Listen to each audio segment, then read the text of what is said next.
Bonjour à tous, nous voici ensemble pour une nouvelle vidéo du cabinet Landau Associés et abordons aujourd'hui quelques jurisprudences récentes en matière de RSA. Première jurisprudence, un arrêt du 18 février 2019 que voici. J'ai un citoyen espagnol qui arrive en France, qui a des contrats d'avenir, donc de 2009 à 2011, puis qui a des CDD de moins d'un an. En 2012, inscription Pôle emploi. Décembre 2012, allocation du RSA. En 2015, le conseil départemental lui dit « non, je ne vais pas te donner le RSA, tout simplement parce que tu n'as plus de droit au séjour de l'Union européenne. » Et ça, du coup, cet arrêt pose la question de combinaison entre le droit au séjour dans l'Union européenne, obtention du RSA, notamment pour ceux qui ont un petit peu travaillé et un petit peu eu des CDD ou des emplois précaires. Le Conseil d'État applique toutes les règles que voici. Si vous voulez faire un coup de pause sur votre vidéo, le temps de lire tout ceci, c'est important. Le Conseil d'État nous dit, il ressort du droit qu'au-delà de 3 mois, il y a un droit de séjour pour le ressortissant européen qui exerce une activité professionnelle en France. Et le droit au séjour est acquis à titre permanent au-delà de 5 ans de résidence légale et ininterrompue. Mais le droit au séjour supérieur donc à 3 mois de cet exercice d'activité professionnelle, eh bien, il est acquis pendant 6 mois. Si pendant 6 mois, le ressortissant se retrouve au chômage involontairement, dûment constaté, et ce pour une période d'un contrat de durée de travail déterminé inférieur à 1 an, ou sans limitation de durée s'il est en situation où il était employé plus d'1 an et s'est fait enregistrer en qualité de demandeur d'emploi auprès de Pôle emploi. Or, en l'espèce, le ressortissant espagnol avait bien travaillé plus d'1 an en réalité et il avait ensuite bien été à Pôle emploi.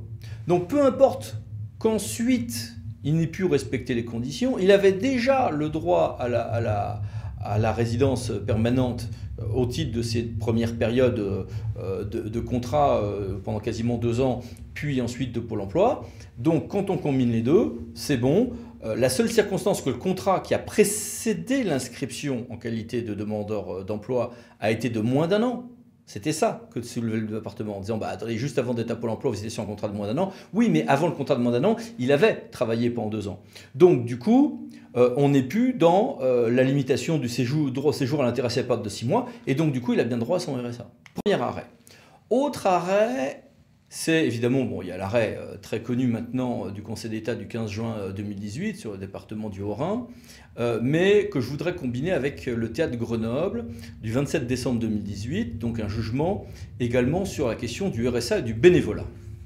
Alors, que nous disent ces deux décisions mises ensemble? Est-ce que l'allocataire du RSA a le droit d'avoir des activités bénévoles? Oui, tout le temps. Ça n'a jamais été contesté. Est-ce que l'allocataire du RSA, je peux, moi, président du conseil départemental de la métropole, lui imposer de faire du bénévolat de manière obligatoire et unilatérale? Non, jamais. Jamais. Je ne peux pas, moi, président de conseil départemental, imposer à un allocataire de RSA de faire un emploi, enfin de faire une activité bénévole si celui-ci n'en veut pas. Mais, je peux, dans le contrat que je passe avec l'allocataire, prévoir, et dans ce cas ça devient obligatoire, mais obligatoire avec une base, une force contractuelle, je peux prévoir ce bénévolat dans le contrat que je vais passer avec l'allocataire du RSA, et si le contrat n'est pas respecté, je pourrais, moi, président du conseil départemental, prendre des sanctions, y compris des suspensions, par exemple, de versement ou des fins même de versement. Mais attention, et c'est là que le Conseil d'État nous donne une grille importante, je ne pourrais pas le faire si l'allocataire est à Pôle emploi parce que, avant tout, d'abord parce qu'il n'y a pas de contrat à ce stade, et ensuite parce que le but c'est justement la recherche d'emploi. Mais surtout, si l'allocataire est, entre guillemets, employable. C'est-à-dire il n'a pas de difficultés particulières qui font obstacle totalement à sa recherche d'emploi. Évidemment que s'il est là, il a des difficultés à gérer. Bon, mais il n'a pas de difficultés particulières au point de faire obstacle à ce qu'il soit mis sur le marché de l'emploi. Alors dans ce cas-là, je ne peux pas prévoir dans le contrat de bénévolat, mais au plus précisément, je ne peux en prévoir que si ça n'entrave pas sa recherche d'emploi. Le juge détaille 2 sous-hypothèses de manière un peu plus subtile que ce que je suis en train de vous dire. Et puis si par contre l'allocataire a des difficultés particulières qui font obstacle à son insertion sur le marché de l'emploi, alors là je vais pouvoir y aller à fond pour des clauses de bénévolat, même un peu éloignées d'une employabilité immédiate, tout simplement pour resocialiser la personne et l'habituer à des choses qui ensuite permettront dans une seconde étape de glisser vers le marché de l'emploi. Donc, pas de bénévolat quand la personne est à Pôle emploi, bénévolat possible dans le contrat, mais sur un mode qu'on doit bien calibrer comme étant lié à l'emploi ou comme n'entravant pas la recherche d'emploi pour le locataire normal du RSA. Et le locataire va discuter avec vous, mais enfin bon, on finit par trouver un contrat. Et si en revanche la personne est loin de l'employabilité, même si le mot est contesté, pas se cacher derrière les mots non plus, eh bien il y a dans ces cas-là la possibilité d'y aller un peu plus à fond sur le bénévolat. Autre grande question de RSA qui a connu coup sur coup deux décisions intéressantes du Conseil d'État, une qui est un peu ancienne maintenant, qui est du 14 juin 2017, mais que je veux corréler avec une décision du Conseil d'État du 28 décembre 2018. Qu'a-t-on appris en 2017? C'est qu'on va prendre en compte les ressources du conjoint relevant, qui sera un indépendant, qui relèvera du régime social des indépendants. Ceci dit, le Conseil d'État nous dit précisément ce qu'il faut prendre ou ne pas prendre dans les revenus. Et je vous ai mis là le considérant de principe. Et d'ailleurs, s'il y a d'autres placements qui rapportent des sous, eh ben on a aussi un mode d'emploi qui est donné en 2017 par le Conseil d'État.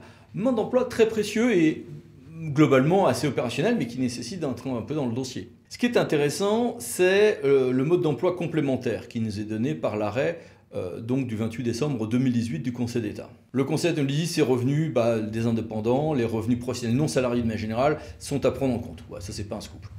Que le Conseil d'État nous dit que pour définir les revenus non salariés pour le calcul des revenus pour le RSA, si c'est des bénéfices par exemple industriels et commerciaux, des bénéfices non commerciaux, il faut prendre les déclarations ou les impositions et se référer aux bénéfices tels qu'ils sont dans les différents régimes d'imposition au titre de la pénultième année, prendre en compte finalement ce que sont les amortissements et les plus-values professionnelles sans tenir compte des déficits catégoriels ou des moins-values. D'accord? Et qu'il faut prendre ensuite tous les autres éléments qui peuvent être des revenus professionnels de l'intéressé, puisqu'il y a une grande diversité de régimes et de revenus à prendre en compte dans les différentes hypothèses. Bonne nouvelle, c'est cohérent, logique. Deuxième bonne nouvelle, c'est précis. Mauvaise nouvelle, ça nécessite d'entrer dans les dossiers avec un degré de précision qui est logique mais redoutable. Autre arrêt, Conseil d'État, 22 octobre 2018, un arrêt intéressant sur également le RSA et la question que se passe-t-il si la CAF, vous aimez ça, oublie de consulter la commission de recours amiable, la CRA. Réponse du Conseil d'État. En matière de RSA, l'absence de consultation de la CRA n'est pas régularisable en contentieux administratif. Sur des vices de procédure, on dit n'est pas dantonisable par référence à un arrêt du Conseil d'État de Dantoni du 23 décembre 2011. Donc, si ça n'a pas été fait, dommage, trop tard, ou alors il faudra arrêter et reprendre totalement la procédure. Autre décision intéressante, un peu ancienne maintenant, du 18 juillet 2018, département de Paris, dans quelle mesure prendre en compte les revenus des membres de la famille à l'étranger. Le Conseil d'État nous dit lorsque les ressources de l'un des membres du foyer ne peuvent être prises en compte parce qu'il est à l'étranger, eh bien on va prendre en compte non pas l'ensemble des ressources de la personne qui vit à l'étranger, mais les sommes qu'il verse, qu'il transfère aux bénéficiaires du RSA, ou les prestations en nature qui lui servent, par exemple des obligations alimentaires. Alors, et non, le problème, c'est qu'il faut espérer que cet argent n'arrive pas en liquide par des voies ou d'autres. Bon. Cet arrêt est intéressant aussi sur d'autres questions de procédure lorsqu'un bénéficiaire demande des réexamens de ses droits. Je voulais vous citer aussi cet arrêt très intéressant du Conseil d'État, 5 octobre 2018, sur tout ce qui est RSA et opposition aux contraintes. Je vous donne tous les détails ici, mais on va retenir une idée simple. Le délai, quand il y a des oppositions aux contraintes, n'est pas un délai franc. Maintenant, autre décision, mais cette fois-ci c'est un jugement. Tribunal administratif de Melun, il est un peu ancien, mais je voulais vous le mettre parce qu'il est intéressant, 28 décembre 2017, qui censure une décision qui visait à dire à un allocataire de RSA, bon allez, vous allez sortir du régime SRA, c'est maintenant, vous avez toutes les conditions pour prendre votre retraite, prenez votre retraite. Ça a été censuré par le TN de Melun, disant que non, on n'est pas dans une hypothèse où on peut imposer à quelqu'un de passer du RSA à son régime de retraite. Ce qui là aussi est important et n'allait pas forcément de soi. Autre décision un peu plus récente, Conseil d'État, 6 avril 2018, la mise à disposition gratuite d'un logement donne lieu à une prise en compte forfaitaire pour le calcul du RSA, même si cette mise à disposition provient d'un tiers au bail. Donc c'est-à-dire que j'ai un bail avec un propriétaire, avec un preneur, et en fait c'est par ricochet encore quelqu'un d'autre qui laisse occuper la personne, et ben même s'il n'y a pas de versement d'argent, même si je vais prendre en compte le fait que la personne à une mise à disposition gratuite comme un logement, je vais le valoriser forfaitairement, comme si la personne payait un loyer, pour aboutir à calculer un équivalent de ses revenus. Important maintenant est l'arrêt du 20 juin 2018. Alors cet arrêt est un peu compliqué, et il nous dit qu'il y a bien une distinction, puisque la CAF, MSA ou autres peuvent avoir des informations que l'on ne retrouve pas de la même manière. Soit j'ai utilisé le contrôle antifraude commun qui est prévu par tous les régimes sociaux, et dans ce cas-là, il y a un droit à communication spécifique, soit un régime d'information entre personnes publiques sur les informations. Et donc du coup, très souvent, j'ai une information sur un allocataire qui peut être venu de l'un ou de l'autre des sources, et puis parfois on ne sait même plus trop comment on a obtenu l'info. Alors, que faire? Parce que j'ai deux régimes d'information et je n'ai pas les mêmes garanties pour l'usager. Alors, le Conseil d'État nous dit, voilà, lorsqu'une caisse peut obtenir une même information auprès d'une autre administration ou d'un organisme, avec l'article L262-40 du CASF, ou en vertu du régime avec le droit à communication de l'article L114-19 du Code de la Sécurité sociale, alors elle est tenue de mettre en œuvre les garanties prévues par le Code de la Sécurité sociale que si elle s'est placée elle-même dans le cadre du droit à communication. Ça veut dire que j'ai deux régimes, mais que si je me place dans le régime où il y a droit à communication, je l'applique. Ben oui, ça veut dire que ça va dépendre de dans quel cadre moi-même je me suis placé, moi, caisse. Donc, en cas d'information via la procédure du Code de l'action sociale et des familles, il n'y a pas besoin de se placer dans le cadre du droit à communication, puisque j'utilisais un autre régime. Jusqu'à présent, c'est très logique. En cas d'information via la procédure du Code de la Sécu, j'applique les garanties de ce texte. Et si j'ai une information qui peut être venue d'un côté ou de l'autre, eh bien, il faudra en fait que les agents concernés qui instruisent le dossier fassent attention à ne pas mélanger les deux procédures, sinon c'est un coup à ce qu'on se fasse censurer pour ne pas respecter le droit à communication. Sauf qu'en pratique, quand l'info et le dossier arrivent au département par exemple, ou à métropole, on n'a pas toujours la traçabilité sur les circuits d'information qui furent faits. Conclusion, dans les conventions avec les CAF et MSA, puis au fil du quotidien, il faut bien se cadrer entre agents du département de la métropole d'un côté et des caisses de l'autre côté pour dire dans quel cadre se sont échangées les informations, dans quel cadre les informations ont-elles été acquises, et si l'information est acquise ou risque d'être acquise dans le régime du CSS, du Code de la Sécurité sociale, alors il faudra bien s'assurer que le droit à communication a bien été respecté, et il ne faut pas dans le contentieux risquer par son silence, risquer de contredire les mentions des requêtes sur ce point. Là, en l'espèce, il semblerait que ce soit dans les échanges contentieux que la partie défendresse s'est un petit peu emmêlé les pinceaux et a montré que finalement l'information elle était peut-être bienvenue par le Code de la Sécurité, l'application du Code de la Sécurité sociale. D'où le graphique que voici, que je vous laisse regarder, où j'ai essayé de synthétiser tout ceci. C'est bon? Passons à la suite. Dernier arrêt, tout récent, Conseil d'État 18 février 2019. Je vous ai cité tout à l'heure l'arrêt d'Antony du 23 décembre 2011. Que nous dit l'arrêt d'Antony, qui ne concerne pas uniquement le RSA, loin s'en faut, qui concerne, d'ailleurs ça n'était pas sur une question du RSA, mais qui concerne absolument tout le contentieux administratif, en tout cas un recours pour excès de pouvoir. Il y a même eu une extension de ceci à d'autres domaines. Quand j'ai un vice de procédure, c'était étendu au vice de forme, j'aurai une censure de l'acte si le vice de procédure soit change quelque chose au résultat quant à la teneur de consistance de l'acte, soit priver quelqu'un d'une garantie.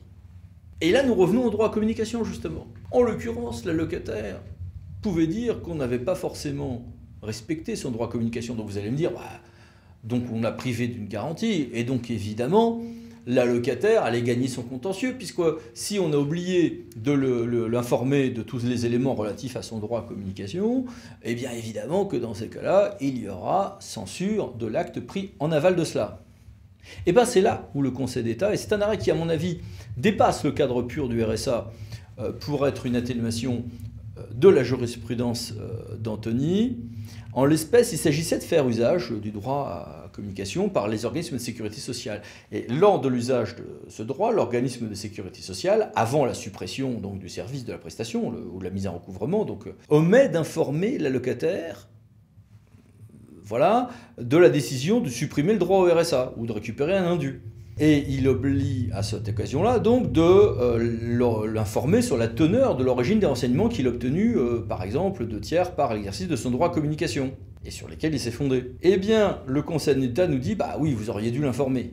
Mais, nous dit le Conseil d'État, ce vice peut ne pas être rédhibitoire. Ils ne le disent pas comme ça, hein, attention. Mais je le traduis ainsi, ce vice ne peut ne pas être rédhibitoire, donc quant à la légalité de l'acte, s'il est établi que, eu égard à la teneur du renseignement, en l'espèce, ce renseignement était connu de l'allocataire. Donc si l'allocataire savait ce renseignement, que du coup on ne lui a pas dit d'où venait l'information, on l'a privé de son droit à communication, mais on a la preuve qu'il avait cette information. Donc il n'a pas été privé, c'est ça qui est nouveau, et qui peut être transposé à d'autres domaines que le RSA, c'est si je prive quelqu'un d'une garantie. Le Conseil d'État nous dit oui, mais ce n'est pas le privé d'une garantie qu'en réalité il avait déjà l'information donnant lieu à cette garantie. C'est-à-dire que si la garantie s'est donnée à quelqu'un une info, mais qu'en fait la personne le savait déjà, et ben dans ces cas-là, ça ne change rien, et donc je ne prive pas cette personne d'une garantie, et donc l'acte peut être sauvé d'une censure par le juge administratif. Conseil d'État 18 février 2019, à mon avis un arrêt aussi important qu'intéressant. Ça fait beaucoup d'arrêts d'un coup. Je pense que nous allons revenir à peu près tous les 6 mois, 9 mois ou 1 an vers vous avec à chaque fois un petit florilège des décisions récentes amusantes en matière de RSA pour les amateurs du genre. À bientôt donc pour de nouvelles vidéos du cabinet de Associés. Merci, au revoir.